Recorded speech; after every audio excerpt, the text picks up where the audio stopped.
Dame i gospođe, sigurno ste se nekad pitali koji je najbolji način ulepšati sebe ukoliko imate $100.000 viška. Ukoliko mislite da povećavate sise, dupe, usta, kurac, noge ili pak da menjate pol, grdno ćete pogrešiti. Ova devojka je ona platila $100.000 da bi izgledala kao prelepi zombi. Hajde da vidimo kako ona to sad izgleda.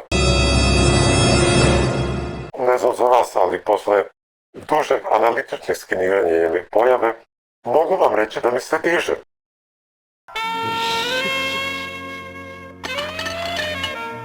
Vrijedi da pogledamo još neku fotku jer jedna zaista nije dosta takve lepote. Mac.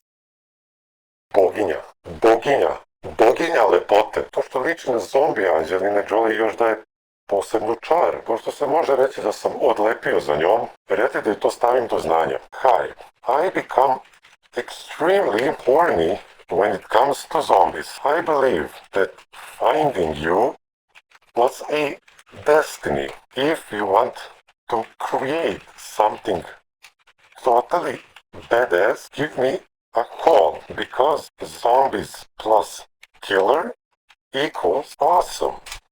Moje stručno mišljenje je da novac jednostavno nije mogla Bojana Vester nego ovu anđelsku lepotu. Želim svima da se ovako zaljubite poput mene. Pronalazak ove devojke jednostavno sudbina. Život piše romane.